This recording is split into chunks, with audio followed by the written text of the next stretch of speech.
Good morning, people of God. I want to thank Him for waking me up this morning and starting me on my way. Okay? I got the activity on my limbs. Nobody have to carry me. My car went down, but hey, that's okay too because the devil is always busy. Now, I'm going to start out sharing some things with you that the Spirit of the Lord said to me on the 25th of this month, okay? And the first thing He said to me was, Ace in the hole. So when I looked it up, it says that it is an advantage or resource kept back until the proper opportunity presents itself. Okay?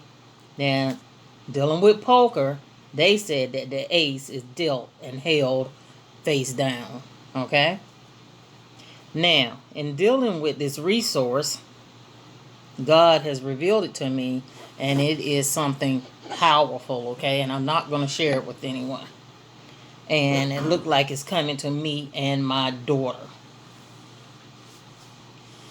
Second thing He said to me was that I am a force to be reckoned with. That ain't how I get treated. And when I looked it up, it says it is someone who is strong and cannot be ignored. If only you knew. And it is a person who has power. There's power in the blood, right? And influence, and must be taken seriously. So I asked God, why are you using me? He said, it's because you have chosen the road least traveled. And as a result, I was moving on up. Okay? Now, I'm going to share some things with you before I get into the scripture. And it's going to start with February of 2018. It was like mid-February, okay? And the Spirit of the Lord said to me, get your house in order. I was homeless, people. That ain't what a homeless person want to hear. Are you going to kill me, God, when I'm down and out, just like people will? And when He first said it to me, I sort of like blew it off because I was afraid. He knows me. So He said it again a second time. He knew I still wasn't comfortable. And when He came to me the third time, I said, okay, Lord, what is it? And He showed me Hurricane Florence coming here in the state of North Carolina, and that the water was going to go all the way up to the second floor, but it was not going to supersede the third floor. And again, this was February of 2018, all right? And in the same year, October the 23rd of 2018, He told me to build the ark. All right, storing up, people. And in December of 2018, when Trump was president, there was talk about a government shutdown. You know, I don't think we were really taking it serious. But in February of 2019, guess what? He made good on it. Because the government was shut down for like 2 weeks. Now, this is dealing with that plot with Haman, okay? So let's get in here. And I'm going to read some stuff from the book of Esther. We're going to start in the 2nd chapter and the 16th verse. So Esther was taken to King Ahasuerus in the royal palace in the 10th month, okay? The month of Tebeth. This was after her 1-year purification process, and the month of Tebeth is from December to January. And then I just tell you that the Spirit of the Lord has told me to pack my bags. He had been telling me for some time. And this was in the 7th year of his reign. So, dealing with this 7-year period, we know about Joseph, right? Where they had the fat years and the lean years. You see what's going on right now, huh? It's hard to get stuff. Prices are going up, right? And the king loved Esther more than all the women, and she obtained grace and favor in his sight more than all the maidens, so that he set the royal crown on her head and made her queen instead of Vashti. Then the king gave a great feast for all his princes and his servants, Esther's feast, and he gave a holiday or a lessening of taxes. Oh, we can get a lessening of taxes around here, people. Would be nice, wouldn't it? To the provinces, and gave gifts in keeping with the generosity of the king. And when the maidens were gathered together the second time, Mordecai was sitting at the king's gate. Now Esther had not yet revealed her nationality or her people, for she obeyed Mordecai's command to her to fear God and execute his commands, just as when she was being brought up by him. So Queen Esther is the ace in the hole. And a matter of fact, I had did a video a while back about the ace in the hole, which was Queen Esther. And it's something how now God is bringing that back to me. But I deleted it. I took it down because it was so long. You know, people don't have that type of patience, you know, in this microwave generation to listen to what anyone has to say. All right. So, let's skip over here to the 3rd chapter, all right? And the first verse. After these things, King Ahasuerus promoted Haman, the son of Hammedatha, the Agagite, and advanced him and set his seat above all the princes who were with him. And all the king's servants who were at the king's gate bowed down and did reverence to Haman, for the king had so commanded concerning him. But Mordecai did not bow down or do him reverence. Okay, people. So where are we dealing with this bowing down at here? It is actually in the 13th chapter of the book of Revelation, the 15th verse. You can go in there and read it, okay? I'm just not going to read it just to save time. All right? So, many of you who are going along with these mandates, dealing with the left hand, the left arm, which is tied to the right hand, representing your works, you are bowing down to this image of this beast. Because I tell people, anything that is set forth as a requirement in order for you to buy or sell that must be placed on your body or in it, it is the mark of the beast. Okay? As I said, the left arm is tied into the right hand.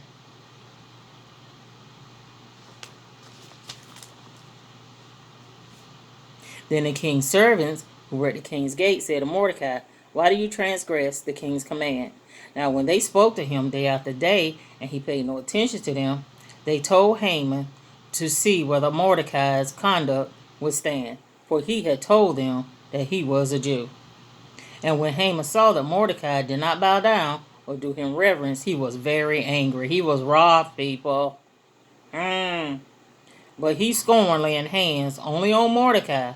So since they had told him Mordecai's nationality, okay, he was a Jew, Haman sought to destroy all the Jews, the people of Mordecai, throughout the whole kingdom of Ahasuerus. Now listen to this. In the first month, the month of Nisan, okay, from March to April, people of God, in the 12th year of King Ahasuerus, Haman caused that is lots, to be cast before him day after day to find a lucky day for his venture month after month until the 12th month, the month of Adar. So we're going from March to April to February to March. All right. So this seems like, well, it's in the 5th year. So we're talking about 5 years later. So it's 12 years. Okay. So I was reading to you over here how King Ahasuerus set the crown on Queen Esther's head. And in Revelations 12:1, there was a woman who appeared, right, in the heavens with a crown like tiara garland on her head. And when was this, people? This was September the 23rd of 2017. 5 years out, just like right here, right? I ain't making no predictions. Okay, the secret things belong to the Lord. But I'm giving you something to think about here, all right? Okay. Then Haman said to the king Ahasuerus, there's a certain people scattered abroad and dispersed among the peoples and all the provinces of your kingdom. Their laws are different from every other people, neither do they keep the king's laws. Therefore, it is not for the king's profit to tolerate them. Wow. Ooh, the life of your family is important, but the life of somebody else and them and their family is nothing. Isn't that something? Okay, so just like with Antiochus Epiphanes, and I read it in the book of Esdras, I think it was the first book, the 13th chapter. Now they're trying to make everybody one people. Okay, this one world system, this one world order. And this is why a lot of saints are agreeing to these mandates. That's what they are. Because they won't read the word for themselves. And as I tell them, transformation cannot take place without it. It is impossible. Whatever you take in, that's what you're going to become. And that's why we see all this foolishness going on with TikTok, them immolating these people on Hollywood. That line of Cain, again, who God told them have nothing to do with, the murderer of his brother Abel. And you saw what happened when they went down there to that concert. But you got believers that still will not stop immolating these people. All right. So, we know, it says in the 16th verse, he compels all alike, both small and great, both the rich and the poor, both free and slave, to be marked with an inscription stamped on their right hands or on their foreheads. Okay, see this? It's right here in the Bible, people.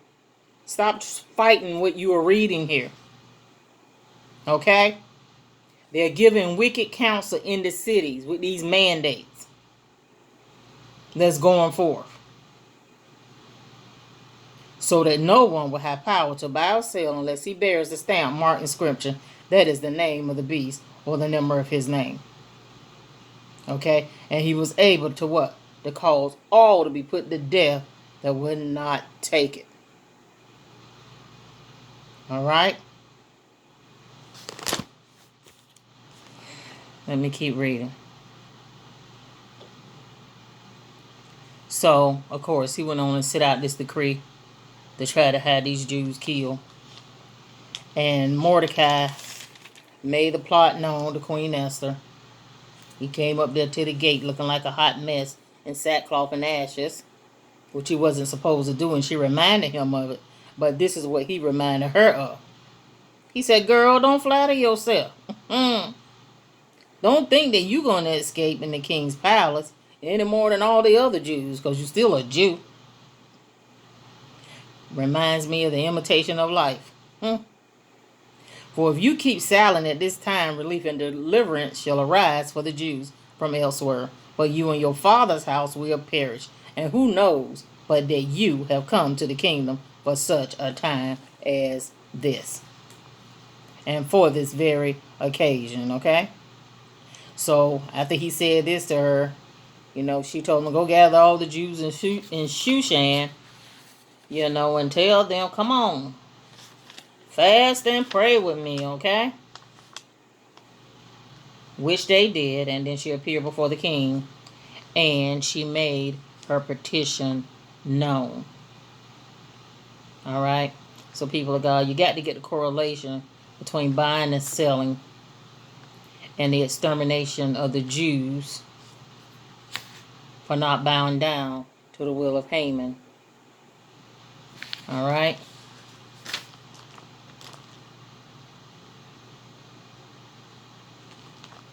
And as a result, Haman and his 10 sons were hanged on the gallows.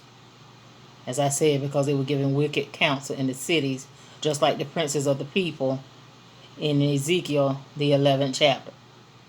Because when Ezekiel was prophesying, Pelatiah died on the spot. Now, that's some scary stuff right there, okay?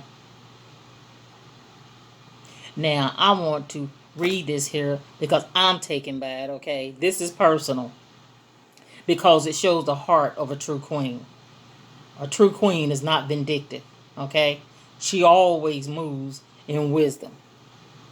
So, in the 7th chapter and the 4th verse, this is what it says. Okay? You know, she told him, if I found favor in your sight, let my life be given me at my petition, and my people at my request. For we are sold, I and my people, to be destroyed, slain, and wiped out of existence. But if we had been sold for bondmen and bondwomen, I would have held my tongue. For our affliction is not to be compared with the damage this will do to the king. Okay, so do you see her heart here? You know, the Jews are slaves throughout the world. So she was not a vindictive woman at all. Very beautiful. And then she goes on over here in the 8th chapter, in the 6th verse, and says, well, how can I endure to see the evil that shall come upon my people? Or how can I endure to see the destruction of my kindred? So, I am going to pick up at the 9th verse. Then the king's scribes were called in the 3rd month, okay, the month of Sivan, on the 23rd day. This is May the 23rd, people of God.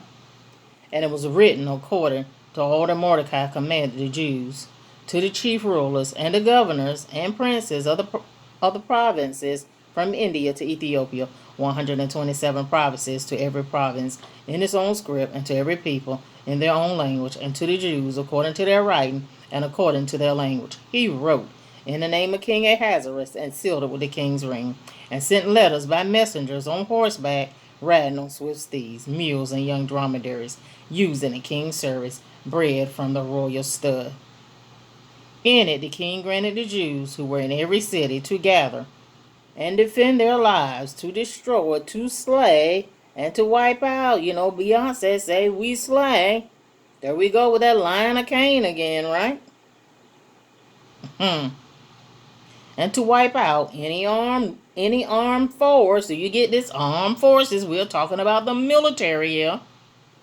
So in another book I was looking at, it was also making reference to the 144,000 having to deal with these armed forces, okay? That's going to come up against God's people.